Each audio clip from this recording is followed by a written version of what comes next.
You've landed inside Launch Street, the Business Innovation Podcast, where we interview top innovators out there shaking things up so you can innovate, differentiate, and get further faster. Since you're here, we know you're the type of person that recognizes the importance of unlocking your innovation advantage so you can compete and win.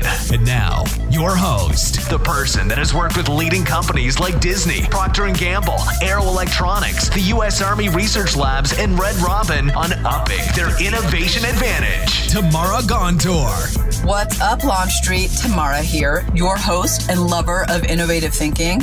I don't know, can you love innovative thinking? Yeah, I think that you can. I do. I love the process of thinking differently about what's right in front of you, which is our definition of innovation here at Launch Street. Doesn't just have to be disruptive, doesn't just have to be blue skies, but I think oftentimes the best innovation comes from thinking differently about what's right in front of you, your work, your challenges, your resources, your opportunities.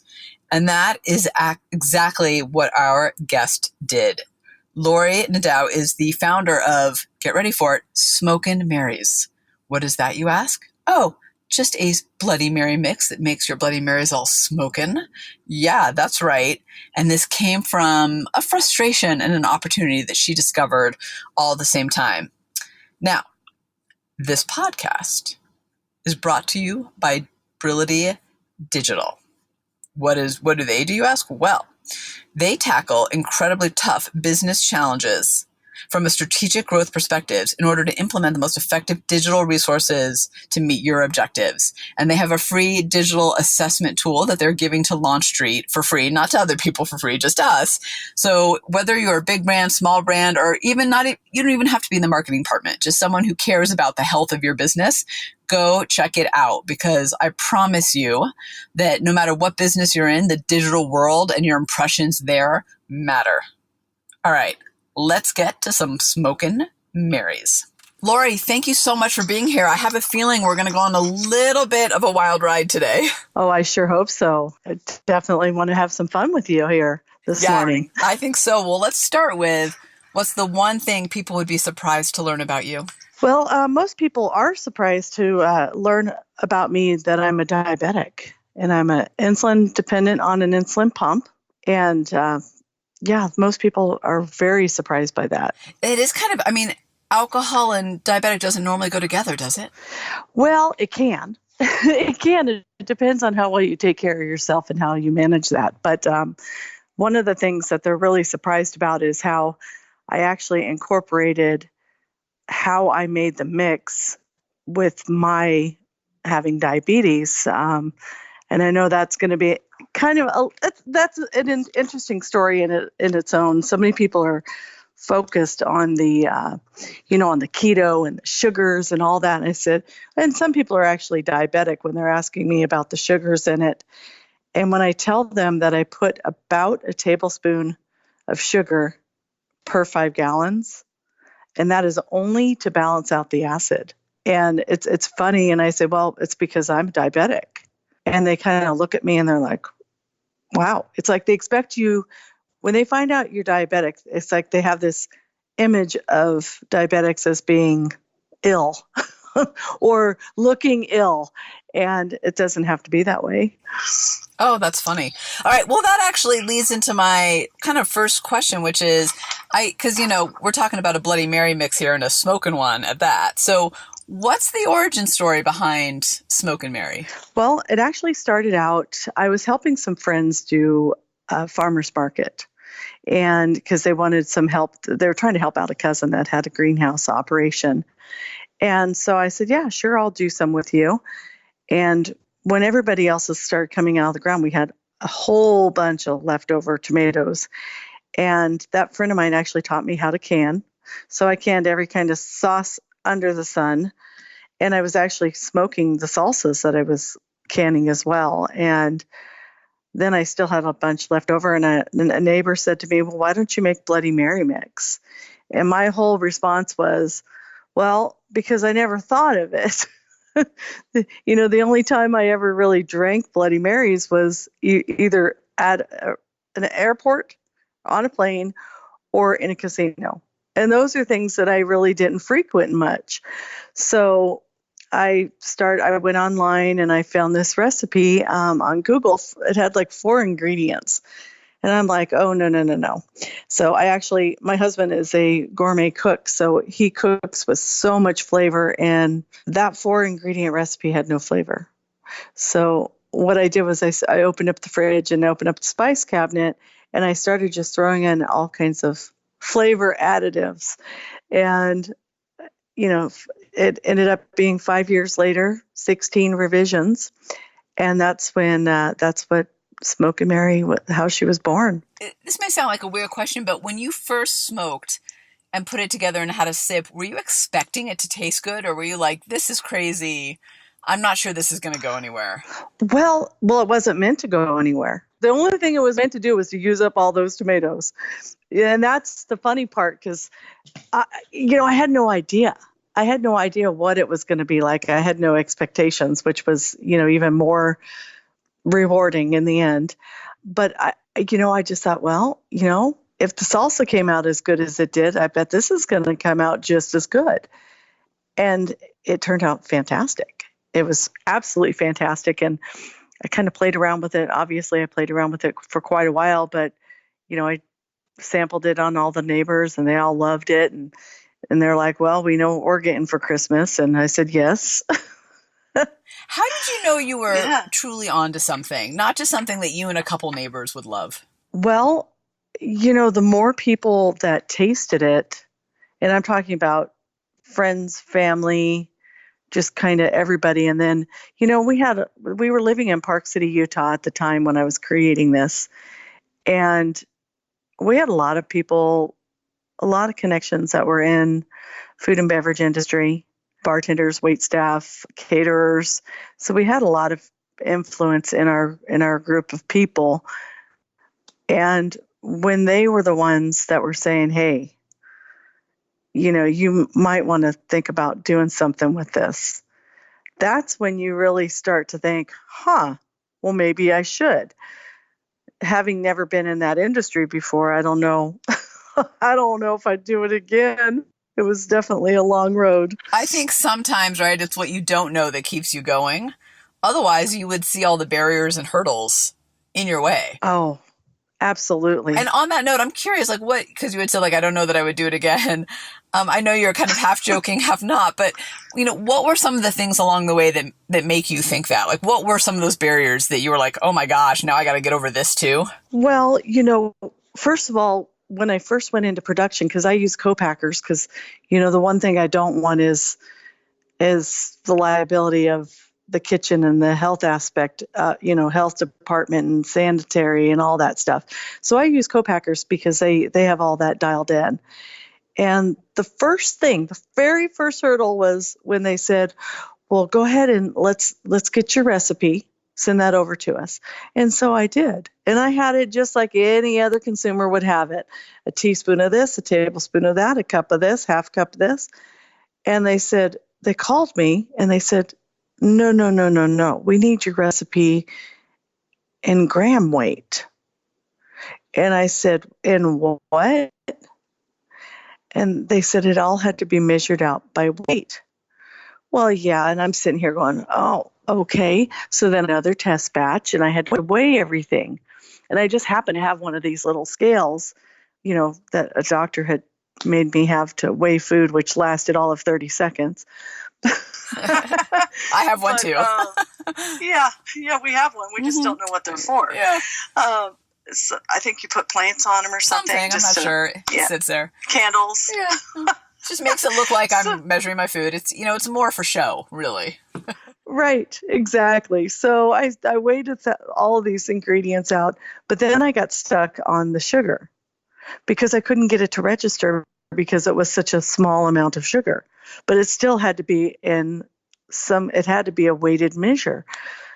I ended up turning to Google for that so I could figure out what the actual weight of a tablespoon of sugar was. But yeah, that was my first thing where I was like, wow.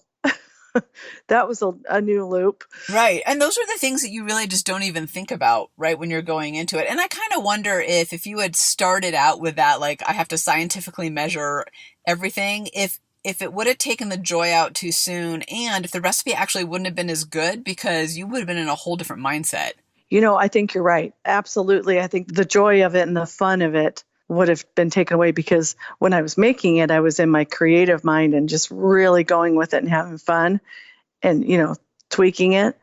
But if I had to take it to the scientific process from the very beginning, I definitely would not have been as fun and as enjoyable for sure. So, interestingly, I found you through the show Trending Today, which highlights, I should say, showcases stories of innovators. Why do you think they wanted to have you on the show? And I guess a better way to ask that would be, what do you think makes Smokin Mary so innovative? Well, there's a few things. So I got the call from Trending Today, which I was absolutely shocked because I'm like, oh, okay. And, their first introduction was that one of their people found me at one of the shows that I attended. And we do a lot of shows because we want to get it sampled out there to industry and also equally to consumers. They said they found it. The person loved it, thought it was great, and it would be a great addition to their show. And then they explained to me about, they're doing a segment on food and beverage and the food industry and people that are changing it up and doing better, just taking it to the next level. One thing that makes Smoky Mary really, there's two things that really make it distinctively different. We start with fresh produce. We don't use any reconstituted tomato juice. And we use only the finest, spices and ingredients. Most people they can't do that. They won't use all the best of something and they sacrifice it because of cost. And that's the one thing I won't sacrifice is flavor and quality. I may, maybe I'm a foodie snob, but I know there's enough people out there that want the best. They want good quality. They don't want to sacrifice all of that because it's not costing them as a consumer really a lot less. Because if you're going out to a bar, you're going to pay $12 for a Bloody Mary, no matter whether the mix costs them, 50 cents or $1.25. You're still going to pay the price as a consumer. So they are demanding higher quality, better flavors. The other second distinctive thing with us, besides the quality of ingredients, is that it's smoked. And I'm the only one out there that has perfected the smoke. I've tasted a couple others, and they just obviously, I don't know if they didn't test it on people or outside of their circle of friends, but I think I nailed it. Well, it sounds like from what people have said, you've nailed it. And I've tried it, and I'm a brunch drinker at most. So Bloody Mary is it's a very brunch drink, right? 10 a.m. ish. It's acceptable to have a Bloody Mary. Depending on what time zone you're in, it could be 4 a.m. or 5. I mean, you're fine. That's right. I'm good. I'm okay. It's acceptable. I want to ask you a question about a couple things, but one is, you had just mentioned about you're the only one that's perfected it. And there's that cost kind of quality balance that a lot of businesses get wrong, meaning they go directly for, I'm going to do that, but in a more quote unquote efficient way. How do you think you have fended off the competition? Because you're getting great success and notoriety. So there've got to be other ones trying to do what you're doing, right? So how do you think about making sure that you're still the one leading the way? Well, since I've done, and I started this years ago at this point, because we've been on the market for about 4 years now, and then it took 5 years to create it. So we're closing in on our 10-year mark here from day one. There's been a couple that have come out with a little, they say they're smoked and then you taste them and then it's still, they're lacking the ingredients, the quality of the ingredients, the fresh products and produce. And I think as long as I continue on the path of not sacrificing, I'll always stay as the leader. And, for those places and the individuals that don't really care about the quality as much, there's always room for those other mixes that aren't using the freshest produce available and that use reconstituted tomato juice. They have their market of people. But for the discerning or more of a discerning cocktail enthusiast, they're always going to go after something like my product. And I did I answer that? No, it was what I was, my silence was more, I was thinking as you were talking about how oftentimes we launch something and then all this competition squeezes us out because we haven't differentiated ourselves enough to hold our position, to really be defendable. And I think in the market today, you have to be unique and you have to be defendable, meaning someone can't catch up to you and trump you right away, particularly if they have more resources. So especially if you're starting something new, right? Those big companies might have more resources, but how a premium product and cost or price, I should say, can actually help defend you. And if you look at luxury brands across categories, I'd say that's true. I mean, let's just to stay in food for a second, Whole Foods and Safeway, that's the grocery store we have out here, are both great in their categories, but Safeway can never compete with Whole Foods in the same way that Whole Foods does. So it's kind of, to me, as you were talking, that's what I was thinking about. Yeah, premium really is a barrier for competition. It is. Yeah, absolutely. And the other things too, you mentioned that, the bigger companies. Well, one thing is we own our company wholly. We don't have investors. So we don't have all these other, hands in the pot, so to speak. And so, it's us, and we make the decisions. We aren't going to sacrifice on quality because, an investor or some other group of partners is saying, hey, we need more profit. It does make it a lot simpler if you look at it in that aspect. Yeah, that's a really great point. And you're doing it for the right reasons. You want to put out the best quality product possible. Yes. It's that simple for you. It's not never simple. Nothing in business ends up being simple, but, that's very true. Yeah. You had mentioned earlier that, there were many years and trials and errors before you had the product that you felt was kind of right to really put out on the marketplace. What's one surprising lesson you had along the way as you were going through that process? Well, one. Or top three if they interlude, whatever. Right. Yeah, I could give you 100.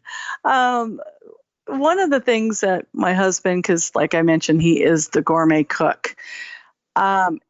He always says, quit changing it.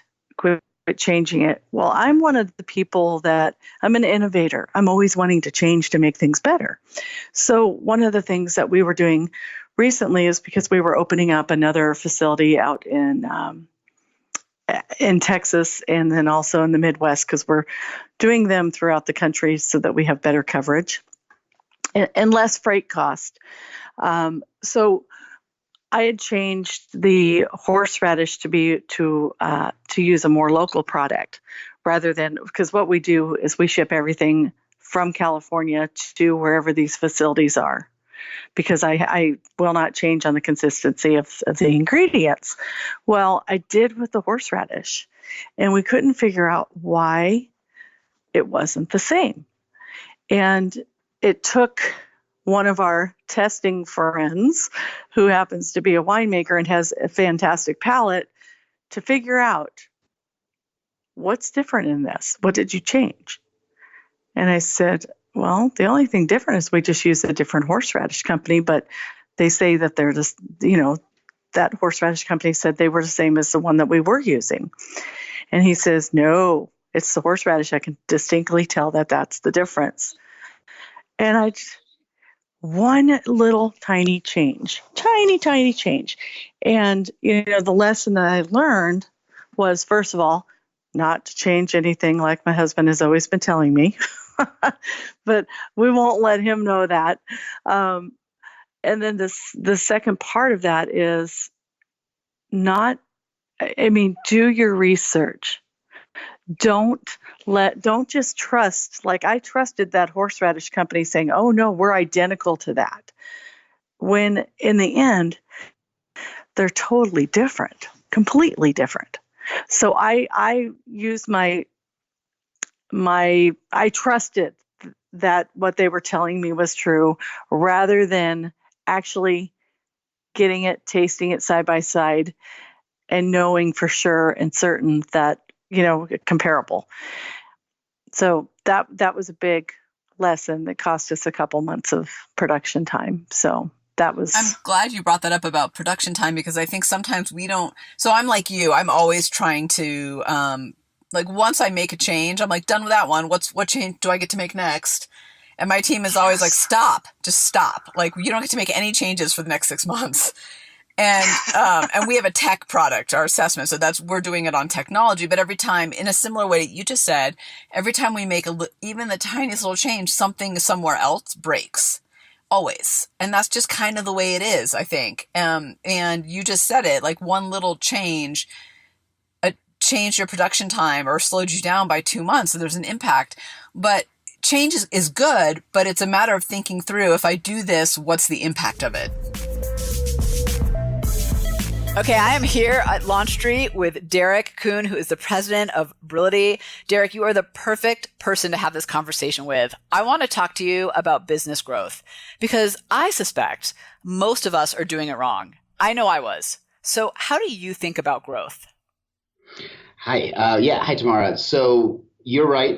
We have definitely seen some challenges how people think about growth. I think it boils down to this. They have these lofty aspirational goals, and then they have a bunch of disconnected plans and to-dos. The biggest thing I see, the biggest mistake they make is once they set these objectives and these aspirational goals, they need to spend some time thinking through and defining their strategy. And as we talk about strategy, it's an interlocking concepts that have compounding effect that are based on detailed research about your market opportunity, your company, your competitions, and then we form that, which allows us to be adaptive. So growth is mostly limited by the lack of a strategy, not for lack of goals and certainly not for lack of to-dos, but a thoughtful approach to the method behind the growth. So Derek, let me ask you this. When you say compounding effect, I mean, I know what that means, but how do you know if you have the right pieces that allow that to happen? Well, that's a great question. And this is where our focus on digital platforms really delivers. In order to judge the effectiveness of your efforts, digital, unlike anything in the history of man, finally allows us to see in real time interactions, how things are being affected, the ripple effect as well as the direct effect. And then we can adapt continually based on the feedback loop that we get. All right, I'm going to go a little bit personal on Launch Street and on you, but I have to ask because I think I'm not the only one facing this. You know, one of the things I really over here at Launch Street struggle with growth is we've done all these elements to grow. The phone is ringing or, the product is selling, whatever it is. The clients are coming. And then I realized, OMG, I have a delivery problem now. So I hit my growth. You'd probably call them goals. But I don't know. I don't have a strategy or I haven't figured out how to follow up. So how do you think about those two elements of kind of where you're trying to go and then delivering on that? Yeah, well, let me tell you, first of all, that is a common challenge we see amongst our clients and is certainly that is what we call a good problem to have most of the time, right? Yeah. So and it does come back to when we sit down and develop a strategy for our clients, scaling is included in growth. For example, if there are certain aspects of what you offer that have capacity, part of a good strategy is going to orient around those first. We prioritize those and then we sequence later growth over the long term. So it is definitely something to consider. And if you can build a strategy from the beginning, accounting for both growth and scaling, then that is the best way to handle that. That's so fascinating. So what are the initial steps that you have clients take just kind of right out of the gate to better understand where they are versus where they're trying to go and what it's going to take to scale, to bridge that gap? That's a great question. So I've been doing this for 15 years and developed a process specifically for what you just asked. We call it the Digital Presence Assessment, a DPA. And what that is, we will sit down with a client for about 15 minutes, 30 minutes tops, and get a sense of their objectives and their business goals. We then dig into all of the research and we go explore every possible opportunity, the current challenges in the digital space. And we assemble an assessment as to how to proceed, illustrating, in understandable terms, the different options that you have to help achieve your goal. And from that space, that assessment, the clients and us form a strategy together. Now, if I'm out there in Launch Street listening and I want a part of this DPA, how do I do that? Well, we would be happy to do that. We actually offer it for qualified clients only. We do this for free. This thing, we used to charge thousands of dollars for it, and in some cases, we still do a more elaborate one. But this really is self-serving to us because it helps us match up, are the aspirations of the client possible to achieve through a thorough assessment? And that's where, so for qualified clients, we do it absolutely free. That's awesome. So for Launch Street, I will put a link in the show notes to where you can learn more about that. Derek, always a pleasure to have you here. Thank you. Right. Well, and it comes down to, it's like the ripple in a lake. We don't feel it. We're making the change, and we don't feel it. Everybody else around us feels it. Wow, I never thought of it that way, but I totally see what you're saying. You're right, because we're in the middle of it. We're like, here you go. We're ripple causers. I'm going to put that on my business card. Tamara, ripple causer. That's fantastic. So, wave. We can call us wave makers too. Oh, I like that better. That sounds more change versus ripple maker sounds more, I don't know. It's too, it doesn't sound as impactful. No, because they also fade away, right? I guess waves do too, but anyway, okay, that's a tangent. The other thing I wanted to make sure to ask you about is when you and I were talking offline kind of prior to the show, you were saying how you also have green tomato mix, but you didn't launch with that right away for very specific reasons. And I thought that was really interesting. So I'd love to have that conversation with you now about why you went with red first. Okay, absolutely. So when I was actually creating these and using up all of those tomatoes, well, I also had a ton of tomatillos that I personally got from the farmer's market.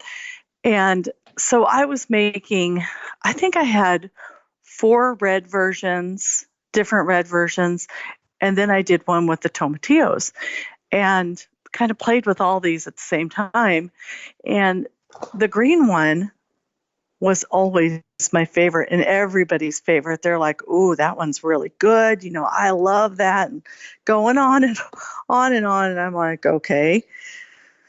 But the thing with green tomatoes at that time, there weren't any green drinks other than a margarita, and that was lime. So you wouldn't, that's a normal thing. But to launch with, I kept thinking, Dr. Seuss, green eggs and ham. I'm like, there's no way I can launch a new brand, new company, new product with a green drink. I knew that I had some challenges getting people to probably adopt smoke and the pulpy chunkiness of our red mix. But then if it was green, so that's why I made the decision just to start with the red, which is our original girl, our OG. And then we've got that recipe almost scientifically perfected, meaning making all those changes in the gram weight or in the weight measurements. But that's the reason why the green had been delayed until now. Well, and there's kind of 2 valuable lessons, Laurie, that I think you said in there. One is, you've got to give consumers an anchor to hold on to when you're launching something new to the world. And I think this is true in, direct to consumer products like yours or even B2B. So to go green and go smoking and green, to your point, is almost too far out too soon. where if you give them an anchor, so they get Bloody Mary mix, they get it, red tomatoes, check. Like it's something that they're familiar with, yet new with the smoking and the pulpy and the freshness. You give them a chance to catch up to you. And I can't tell you the number of times I've seen new ideas, and again, product, service, all the way around fail because they went too far too soon. And I've certainly been guilty of that too, because I tend to go really far out. So, but I think that's a really important lesson of knowing how to kind of walk with your consumers versus going too far ahead of them. Absolutely. Well, yeah. And you have to remember whenever you're launching a product, you really have to remember that you are a consumer. You are always a consumer first. So you got to ask yourself questions, and you have to ask questions of anybody and everybody around you, whether you know them or not. And you got to ask them, what do you like? What do you think about this? Would you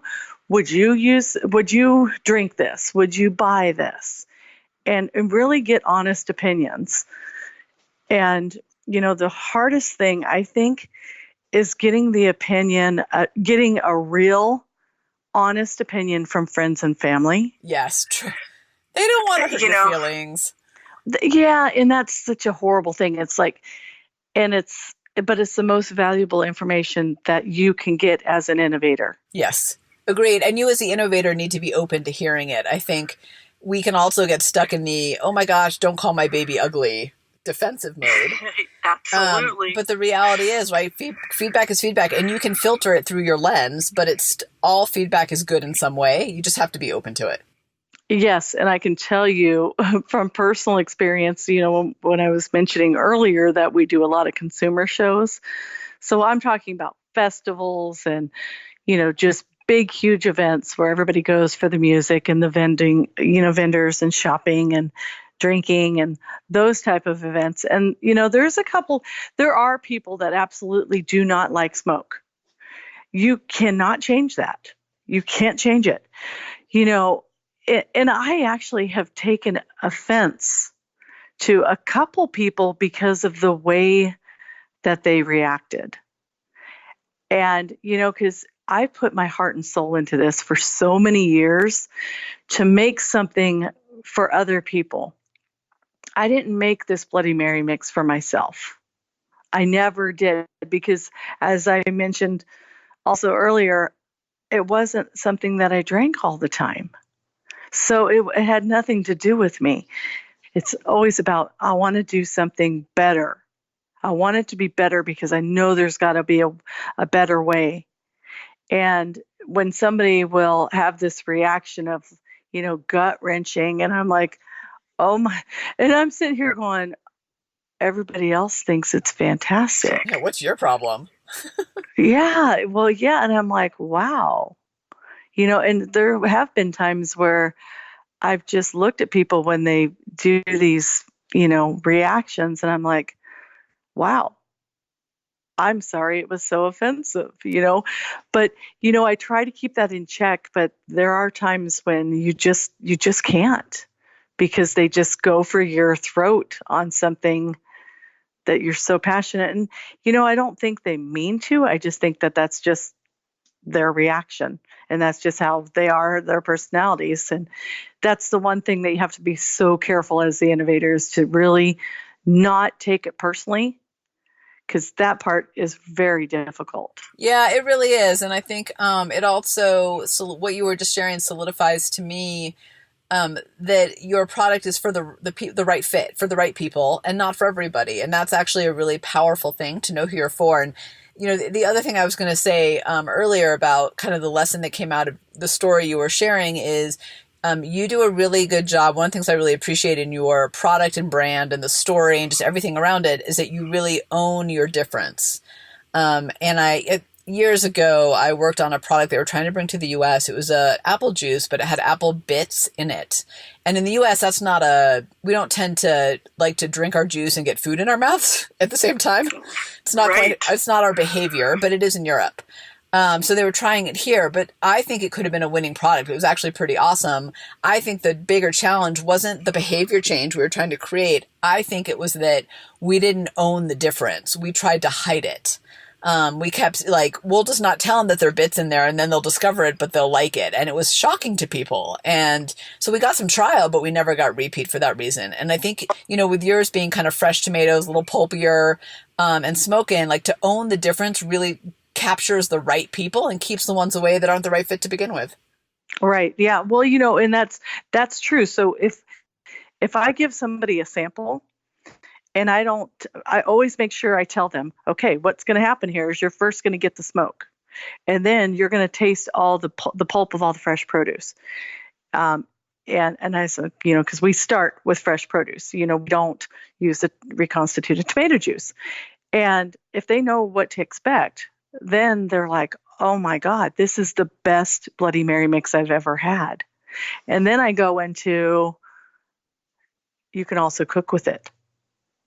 Because of the quality of our ingredients and the produce that's in it, you can cook with it. I did not know that. That's pretty awesome. Oh, yeah. Yeah. If you, on our website, which is Smokin, Smokin Mary.com, we have over 45 food recipes now that my husband created. Yeah. So, to truly create, so one thing about creating a consumable product is you got to make sure people are consuming it all the time in many different ways. So and with the food recipes, we've just now given them 45 more ways to use this. And it also mixes well with all kinds of different spirits. So you can use it with vodka, gin, rum, tequila, beers, even white wine, and whiskey.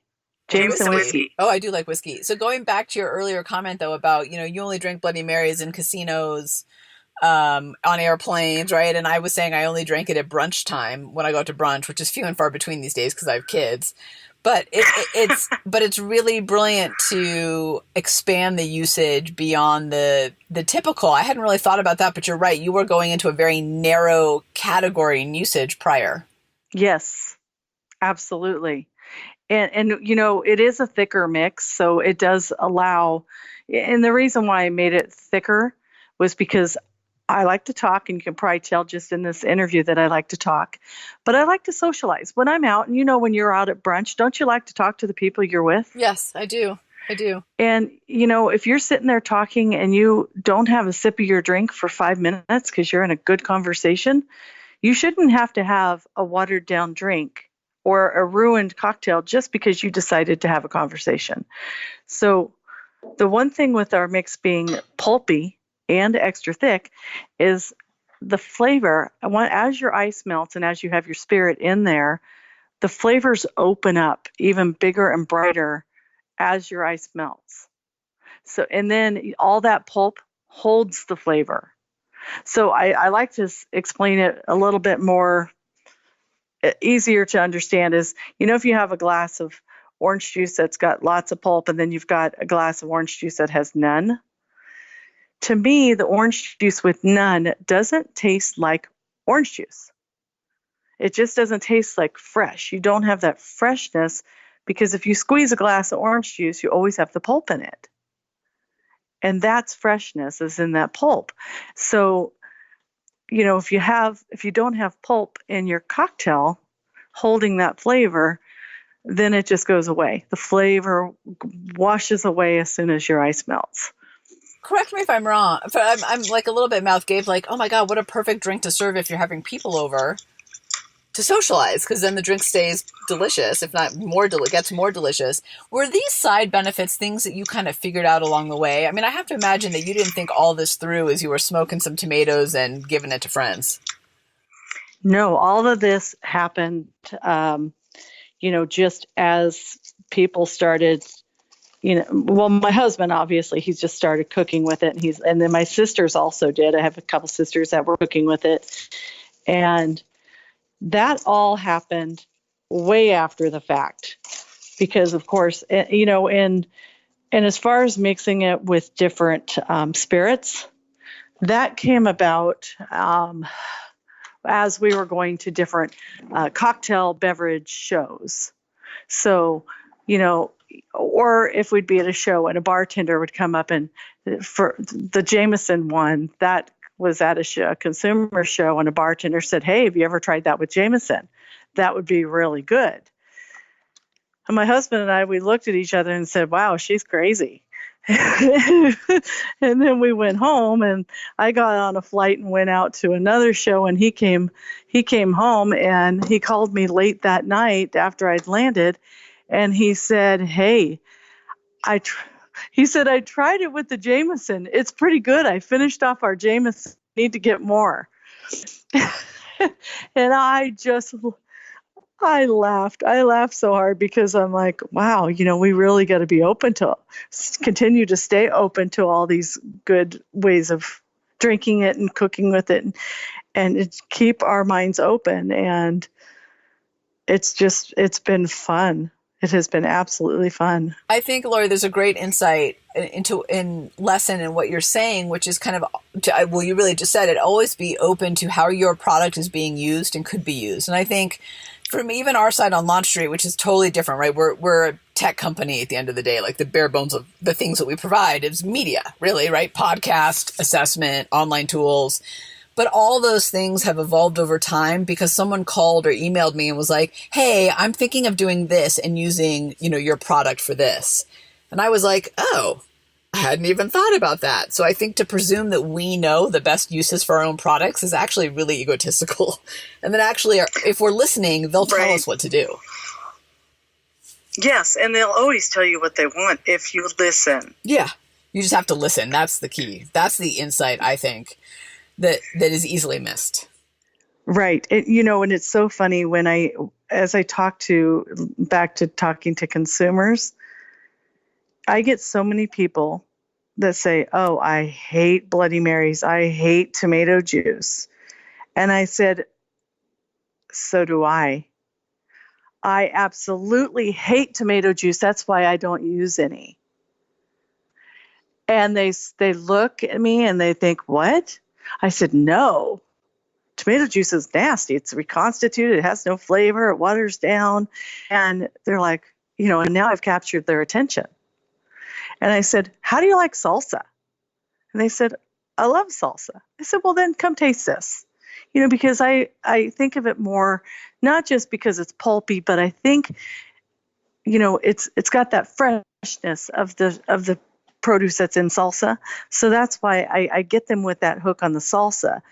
And then, they'll taste it and they'll be like, "Okay, you've just changed my mind about Bloody Marys." I said, "Well, I wouldn't say that. I would say that because all the Bloody Mary mixes out there so far still, have the same problem with the tomato juice thing." I said, "You like Smokin Mary."